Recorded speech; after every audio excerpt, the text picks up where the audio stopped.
Halo, Assalamualaikum warahmatullahi wabarakatuh. Kali ini kita akan bersama-sama membahas Kerajaan Demak, yaitu kerajaan Islam pertama di Jawa. Langsung saja kita simak pembahasan tentang Kerajaan Demak. Berikutnya, yang pertama kita bahas tentang letak Kerajaan Demak. Letak Kerajaan Demak ini di daerah Bintoro, tepatnya dekat dengan muara Sungai Demak, dan pusat kerajaannya terletak antara Pelabuhan Berkota dan Jepara, Jawa Tengah. Demak dikenal dengan kerajaan agraris maritim karena hidup dari hasil pertanian dan juga hasil laut. Berdasarkan letak Demak yang dekat dengan muara sungai, Demak ini wilayahnya sangat subur karena dekat dengan muara sungai. Kemudian, kalau kita lihat karena memiliki daerah pertanian yang luas, maka Demak ini menjadi penghasil beras. Selain itu, masyarakatnya juga menghasilkan lilin dan madu. Kemudian, untuk hasil laut, mereka itu hidup dari pelabuhan-pelabuhan yang berada di utara pantai Jawa. Nah, pelabuhan di utara pantai Jawa itu milik Demak semuanya. Karena letak Demak sendiri yang berada di jalur perdagangan antara Malaka dan Maluku, ini membuat pelabuhan-pelabuhan Demak ini menjadi ramai dan menambah penghasilan kerajaan Demak. Kemajuan Demak dipengaruhi oleh jatuhnya Malaka ke tangan Portugis loh. Kok bisa ya? Yang pertama, kita harus tahu dulu bahwa Malaka itu pernah jatuh ke tangan Portugis tahun 1511 dan menimbulkan berbagai dampak.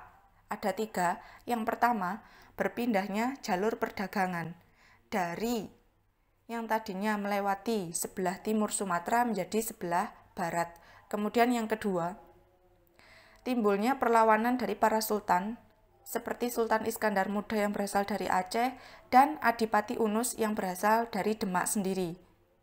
Kemudian yang ketiga, pusat perdagangan di Asia Tenggara jatuh ke tangan Portugis. Jadi sebelumnya Malaka itu menjadi pusat perdagangan di Asia Tenggara karena letaknya yang strategis dekat dengan Selat Malaka sebagai pintu gerbang perdagangan internasional yang menghubungkan antara barat dengan timur dan timur dengan barat.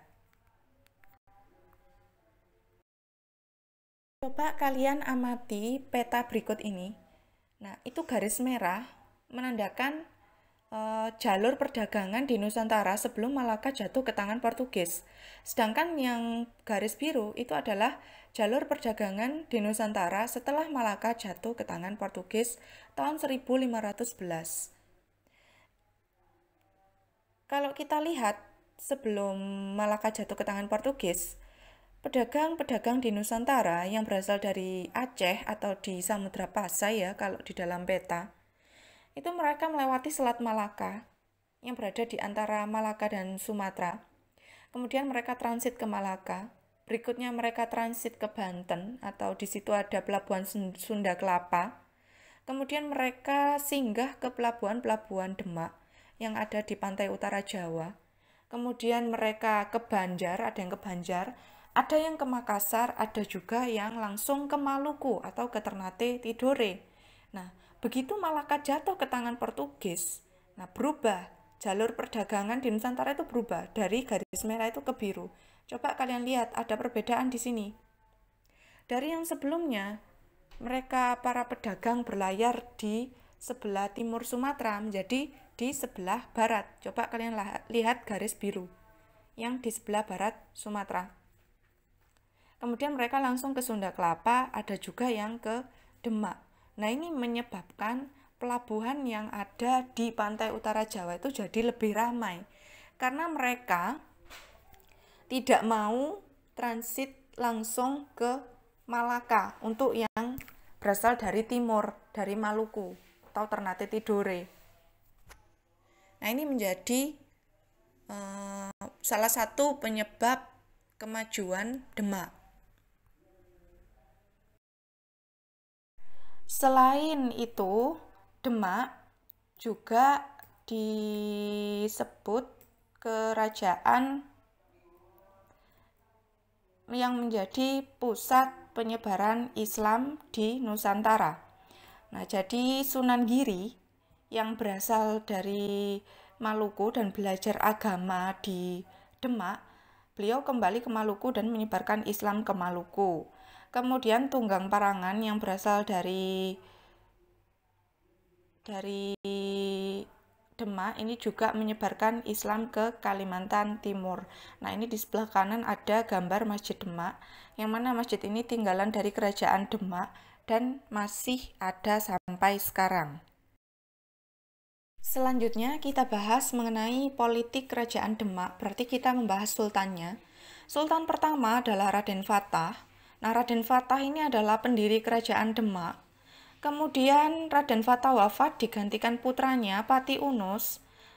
Pati Unus ini yang menyerang Portugis di Malaka tadi, yang bermaksud ingin mengusir Portugis dari Malaka. Nah, pada serangan tahun 1513 ini, beliau wafat dan oleh masyarakat Demak dijuluki Pangeran Sabranglor karena berani menyeberang ke arah utara, maksudnya ke Malaka, untuk menggempur Portugis dan mengusir Portugis dari Malaka.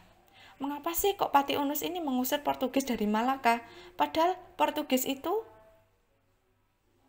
suka mengganggu Aceh karena ingin merebut pelabuhan Aceh, bukan Demak, bukan Jawa. Nah, jadi Adipati Unus itu juga memprediksi bahwa nantinya setelah menguasai Aceh pasti Portugis akan menguasai Jawa. Karena pelabuhan Jawa yang ramai. Kalau kita lihat tadi di peta perubahan jalur perdagangan, akibat dari Port Malaka diduduki Portugis, Malaka kan jadi sepi karena para pedagang semua lewat di sebelah barat Sumatera langsung ke Jawa. Kemudian ketika Pati Unus wafat, dia digantikan oleh pamannya karena belum memiliki putra ya.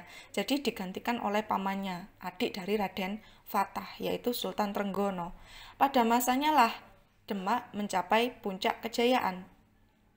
Dia meluaskan wilayah Demak dan berhasil menundukkan berbagai wilayah. Nah, salah satunya adalah Jawa Barat, yang mana saat itu ada kerajaan Hindu di sana, yaitu Pajajaran.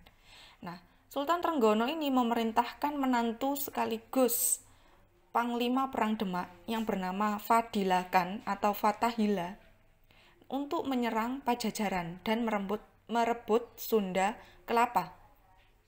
Sunda Kelapa itu nama pelabuhan yang ramai dan dimiliki oleh kerajaan Pajajaran. Nah, selain itu, Demak juga ingin mengislamkan Pajajaran. Nah, Pajajaran sendiri dalam mencegah penyerangan Demak memilih bekerja sama untuk menyerang Demak dengan bekerja sama dengan Portugis. Jadi Pajajaran ini bekerja sama dengan Portugis untuk mencegah Demak menguasai Pajajaran. Nah, ketika Portugis diajak bekerja sama, Portugis mengajukan permintaan kepada Pajajaran agar diperbolehkan untuk membangun benteng di pelabuhan Sunda Kelapa. Nah, kemudian sebelum Portugis ini melaksanakan pembangunan benteng, ternyata Fatahillah sudah berhasil terlebih dahulu mengalahkan Pajajaran dan menguasai Sunda Kelapa. Nah, tahun 1527 Portugis tidak tahu bahwa Sunda Kelapa sudah diketahui oleh Fatahillah atau Fadilakan, dan akhirnya Portugis mendarat di Sunda Kelapa, tetapi berhasil diusir oleh Fatahillah atau Fadilakan tadi, kembali ke Malaka Portugis. Nah, berarti Fadilakan atau Fatahillah ini mengalami kemenangan 2 kali. Yang pertama mengalahkan Pajajaran dan merebut Sunda Kelapa, lalu kemudian yang kedua mengusir Portugis. Nah, artinya mengalami kemenangan yang gemilang. Nah, sebagai tanda dia merubah nama Sunda Kelapa ini menjadi Jayakarta. Kemudian pada masa Trenggono juga, Demak ini berhasil menundukkan berbagai wilayah seperti Tuban, Wirasari, Madiun, Lendangkungan, Surabaya, Pasuruan, Panarukan, Lamongan, Blitar, Wirosobo, Gunung Penanggungan, dan juga Sengguru. Setelah Sultan Trenggono wafat, ia digantikan putranya Sultan Prawoto. Nah, sebelumnya Sultan Prawoto ini berhasil menyingkirkan saudara dari Sultan Trenggono, yaitu yang terkenal dengan Pangeran Sedo ing Lepen. Nah, kemudian ketika sudah naik tahta, Sultan Prawoto ini disingkirkan oleh putra Sedo ing Lepen, yaitu Arya Panangsang.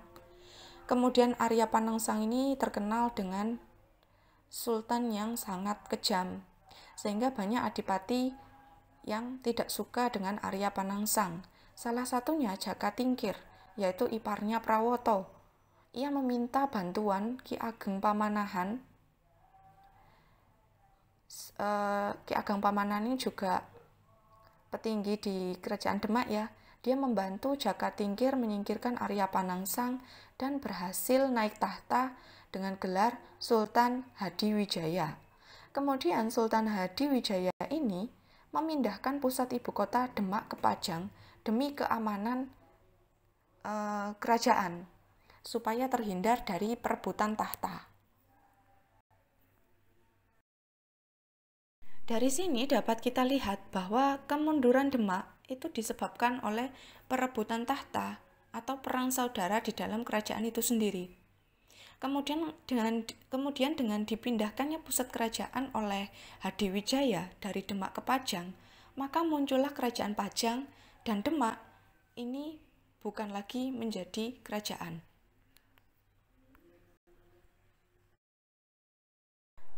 Itulah tadi mengenai kerajaan Demak. Semoga dari apa yang saya sampaikan mengenai peristiwa-peristiwa perebutan tahta yang ada di kerajaan Demak bisa diambil hikmahnya, bahwa suatu kerajaan atau suatu negara atau suatu kekuasaan itu jika di dalamnya mengalami perebutan kekuasaan atau perebutan tahta, maka akan menghancurkan kerajaan itu sendiri atau sebuah negara itu sendiri. Sekian, maka dapat disimpulkan bahwa kita sebagai generasi bangsa harus bisa belajar dari sejarah supaya sejarah yang kelam tidak terulang kembali di masa yang akan datang.